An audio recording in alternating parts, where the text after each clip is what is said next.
हे hi hello नमस्कार, मी निशा. माझ्या आणखीन एका नवीन व्हिडिओमध्ये तुमचं अगदी मनापासून स्वागत करते. तिळगुळाची पोळी म्हटलं की आपल्याला आठवण येते संक्रांतीची. पण एरवी आपण पुरणाची पोळी, खव्याची पोळी, शेंगदाण्याची पोळी अशा खूप साऱ्या पोळ्या करतच असतो. पण तिळगुळाची पोळी म्हटलं की संक्रांत आठवते. तर या संक्रांतीला मी दाखवते त्या पद्धतीने तुम्ही तिळगुळाची पोळी नक्की करून पहा. 15 दिवस टिकते, चिकट होत नाही, चिवट होत नाही किंवा गुळाला पाणीही सुटत नाही. छान आरामात 15 दिवस टिकते आणि तुम्ही प्रवासालाही घेऊन जाऊ शकता. तर मी जास्त बडबड न करता डिरेक्टली तुम्हाला रेसिपी दाखवते. चला आपण साहित्य पाहूयात. गुळाच्या पोळ्या बनवण्यासाठीचं साहित्य मी तुम्हाला दाखवते. इकडे या वाटीच्याच मापाने मी 1.5 वाटी तीळ घेतलेले आहेत. गावरान तीळ घेतलेत म्हणून थोडेसे ते ऑफ व्हाईट दिसतात. ते तुम्हाला हवे असतील तुम्ही पॉलिशचेही घेऊ शकता, पण गावरान तीळ खायलाही चांगले आणि चवीलाही चांगले असतात. त्याच वाटीच्या मापाने 1 वाटी गूळ घेतला मी. हा गूळ चिकीचा आहे, तो किसून घ्या किंवा काय म्हणतात त्याला, फोडून घ्या, कसाही घ्या. इकडे 1 वाटी गव्हाचं पीठ आहे, 1 वाटी मैदा आहे, चिमूटभर वेलचीची पूड आहे, म्हणजे आपल्या पोह्याच्या चमच्याने अर्धा चमचा असेल, आणि थोडंसं जायफळ आहे, ते आपल्याला नंतर किसून घालायचं आहे. तुम्ही याच्यात सुंठ पावडरही घालू शकता. गोडाचा पदार्थ आहे, गुळ आला म्हणजे वेलची पूड, सुंठ पावडर आणि जायफळ याची टेस्ट खूप छान येते. तुम्ही फक्त मैदाही वापरू शकता किंवा फक्त गव्हाचं पीठही वापरू शकता.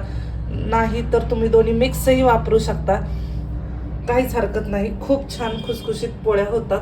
तर चला आता आपण मी पुढची प्रोसेस दाखवते. इकडे एका गॅसवर मी कढई गरम करायला ठेवली, त्याच्यात मी हे तीळ घालून घेणार आहे आता. आणि लो टू मिडियम गॅसवरच आपल्याला हे तीळ छान असे खरपूस भाजून घ्यायचे. खूप मोठा गॅस करायचा नाहीये, मीडियम गॅसवरतीच तीळ भाजायचे. मोठा गॅस करतील तर तुम्ही ते तीळ वरतून तर भाजतील, पण त्यातलं आतलं मॉइश्चर तसंच शिल्लक राहील आणि ते खायला कडसर लागतात वरतून करपलेले किंवा भाजलेले तीळ. ते चटचट चटचट उडायला लागतात, पॉपकॉर्न सारखे फुलायला लागतात आणि हलके होतात. तेव्हा समजायचं की आपले तीळ हे भाजलेले आहेत. खमंग असा सुगंधही सगळ्या घरात दरवळतो. तर आपण छान मंद आचेवर हे तीळ भाजून घेऊयात आणि मग बाकीची प्रोसेस मी तुम्हाला दाखवते.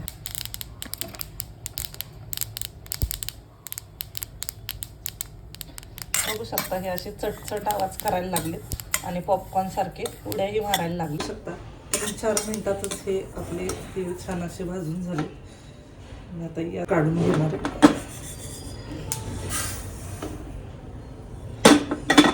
आणि हे छान असे थंड व्हायला ठेवणार आहे. हे छान असे तीळ थंड होतात ते, तोपर्यंत आपण पीठ मळून घेऊयात. इकडं मी एक पसरट भांडं घेतलंय, त्याच्यात हे घेतलेलं आपण 1 वाटी गव्हाचं पीठ, 1 वाटी मैदा, चिमूटभर मीठ घालायचंय, चमचा आपल्याला कच्चंच तेल घालायचं याच्यामध्ये. कुठल्याही कडकडीत मोहनची वगैरे काहीच गरज नाही, 1 चमचाच कच्चं तेल घालायचं आपल्याला आणि हे चांगलं असं पिठाला चोळून घ्यायचंय. मैदा, गव्हाचं पीठ, टाकलेलं चिमूटभर मीठ आणि 1 चमचा तेल, असं हे सगळं एकजीव करून घ्यायचंय आणि थोडं थोडं पाणी घालून त्याचा छान असं आपण चपातीला पीठ कसं मळून घेतो तसा गोळा करून घ्यायचा. खूप जास्त पातळही नाही आणि खूप जास्त घट्टही नाही.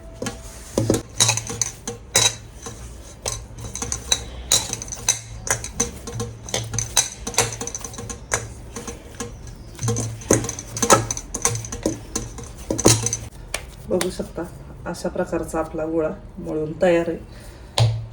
हा आपला गोळा मळून तयार आहे. हा आपण आता झाकून थोडंसं भिजून देणार आहेत. बघू शकता आपले तीळ सुद्धा छान असे थंड झाले. आता मी हे तीळ एका मिक्सरच्या भांड्यात काढून घेणार आहे. छान असे मिक्सरच्या भांड्यात काढून घेणार आहे आणि ह्याला मी पल्स मोडवर बघू शकता. खूप जास्त बारीकही नाही आणि खूप जास्त जाडही नाही, पण तेल सुटेपर्यंत आपल्याला ह्याला बारीक करून घ्यायचं नाहीये. असंच भुसभुशीत असं आपल्याला सारण तयार करून घ्यायचं. या स्टेजला मी ह्याच्यात टाकणार आहे आपण किसून घेतलेला गूळ,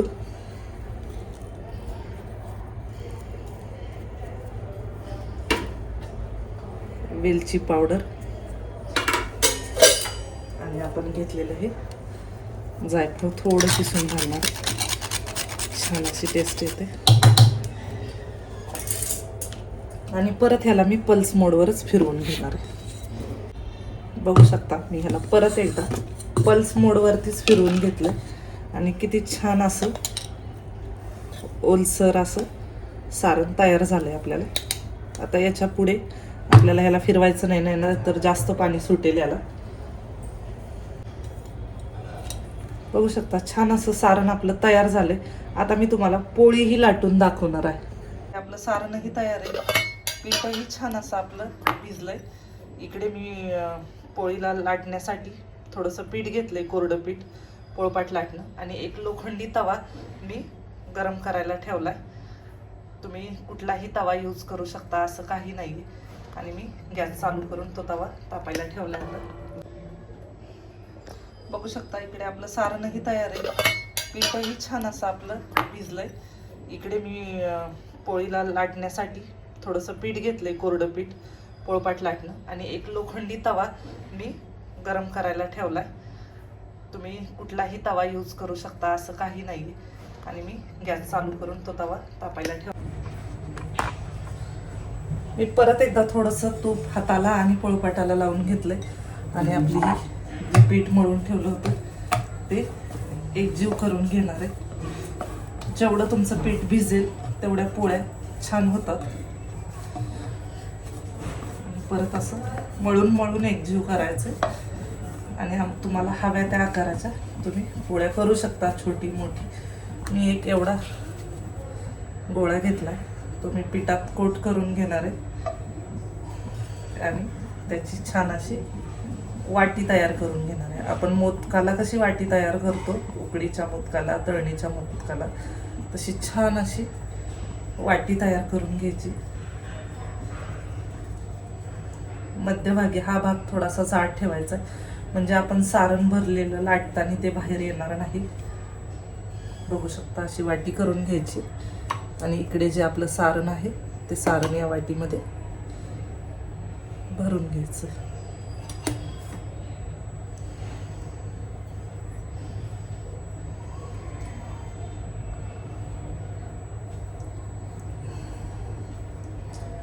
बघू शकता भरपूर असं सारण भरून घेतलंय आणि या अंगठ्याच्या मदतीने असं दाबून दाबून आपल्याला मध्ये हे सारण घालायचं आणि हे सगळं या कडा ज्या आहेत त्या वरती हळूहळू प्रेस करायच्यात. आणि मोदक कसा आपण बंद करून घेतो तसं हे बंद करायचं. खूप जास्त पीठ वाटत असेल तर वरचं गोळा काढून घ्यायचा, नसेल तर तो तिथेच असा प्रेस करून घ्यायचा आणि हलक्या हाताने असं थोडंसं आपल्याला पीठ दाबून घ्यायचं. कोरड्या पिठात छान असा हा आपला सारण भरलेला गोळा गोळवून घ्यायचा आणि हलक्या हाताने आपल्याला ही पोळी लाटून घ्यायची. म्हणजे आपलं जे सारण आहे ते काठापर्यंत, कडेपर्यंत, काठापर्यंत सगळीकडं स्प्रेड होतंय. मध्ये मध्ये थोडंसं पीठ टाकायचं आहे आपल्याला, म्हणजे जेणेकरून ते चिटकू नये. आणि अलट पलट करून आपल्याला एकदा का थोडीशी पोळी आपली मोठी झाली, सेट झाली की मग अशी सरसर सरसर लाटून घ्यायची. बघू शकता किती छान असा गोळ स्प्रेड झालेला आपल्याला तिळाचं सारण दिसून येतंय काठांपर्यंत. हवी तेवढी पातळ, हवी तेवढी जाड तुम्ही ही पोळी करू शकता. बघू शकता इकडे तवाही आपला तापलाय, आपली पोळीही तयार आहे. आपण आता ह्याच्यावरती टाकणार आहोत आणि लो टू मीडियम गॅसवरच ह्या पोळ्या आपल्याला भाजून घ्यायच्या. जर तुम्ही गॅस मोठा केला तर आपण त्याच्यामध्ये चिकीचा गुळ वापरलेला आहे, तो गुळ सगळा फुटून बाहेर येईल आणि सगळ्या पोळ्या आपल्याला चिकट होतील.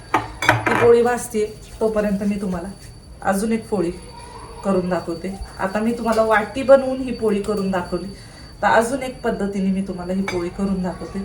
परत एक गोळा घेतलाय, तो पिठात घोळवून घेतलाय आणि असा लाटून घ्यायचा.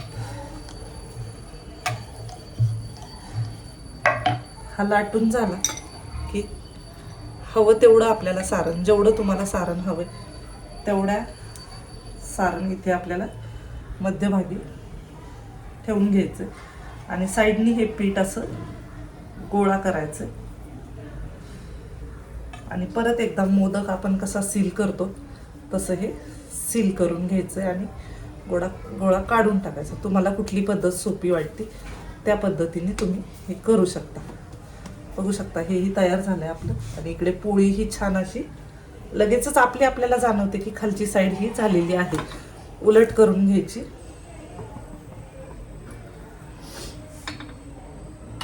आणि सगळ्या बाजूनी छान अशी मीडियम गॅसवर शेकून घ्यायची. तर हा ही गोळा आपण हलक्या हाताने थोडासा दाबून घेणार आहोत आणि मग आपण हा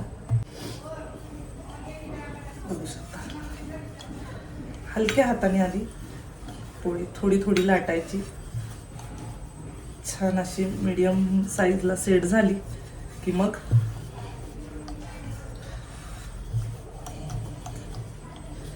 तुम्ही थोडंसं पीठ घालायचं, पलटी करून घ्यायची आणि सरसर सरसर लाटून घ्यायची. लहानांपासून मोठ्यांपर्यंत ही पोळी आवडणारच ही माझी गॅरंटी. आणि बघू शकता दुसऱ्याही बाजूनी खरपूस अशी आपली पोळी शेकतीये आणि आता तर फुगायलाही लागली. ही पोळी आपली लाटून तयार आहेत. हेही आपलं सारण बघा तुम्ही कडेपर्यंत इव्हनली स्प्रेड झालंय. तीही मी तुम्हाला भाजून दाखवणार आहे. आता ही पोळी मस्त अशी फुगतीये. तुम्ही या स्टेजला तेल लावा, तूप लावा, काहीच हरकत नाही. मी तूप लावतीये.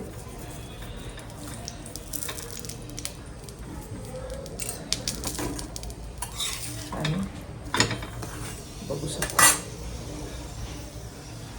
खरपूस अशा मंद गॅसवर आपल्याला ह्या पोळ्या छान भाजून घ्यायच्या. खायच्या वेळेला थंडही छान लागतात. ज्याला थंड नाही आवडत परत एकदा तव्यावर थोडंसं तूप घालायचं आणि ह्या पोळ्या तुम्ही गरम करूनही खाऊ शकता. बघू शकता छान अशा पोळी आपली टम्म फुगली. असं प्रेस करून करून आहे ना काठ छान भाजून घ्यायचे, नाहीतर काठाची बाजू कच्ची राहिली तर त्या पोळ्या चांगल्या लागत नाहीत खायला.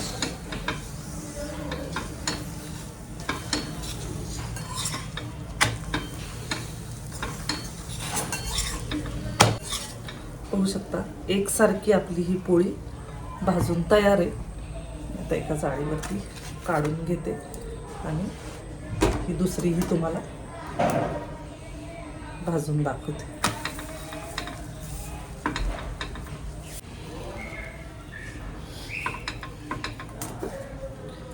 आणि शक्यतो कालथ्याच्या किंवा उलटण्याच्या मदतीनेच तुम्ही पोळ्या उलटा, कारण की गूळ आहे. गूळ वितळला की त्याचा चटका खूप बसतो. छान अशी ही दुसऱ्या साईडने सुद्धा खरपूस व्हायला लागली. या स्टेजला मी आता ह्याही पोळीला भरपूर असं तूप लावून घेणार आहे.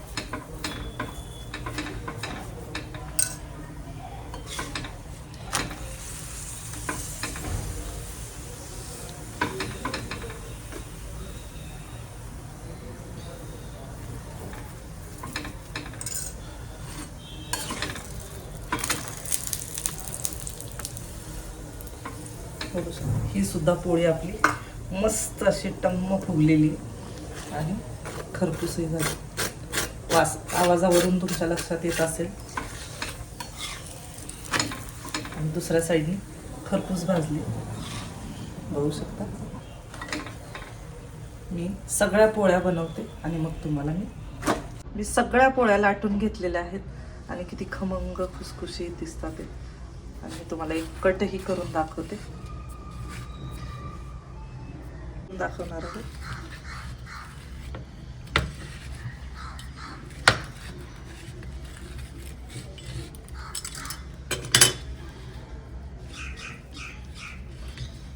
बघू शकता किती छान इव्हनली सगळं सारण आपलं स्प्रेड झालं.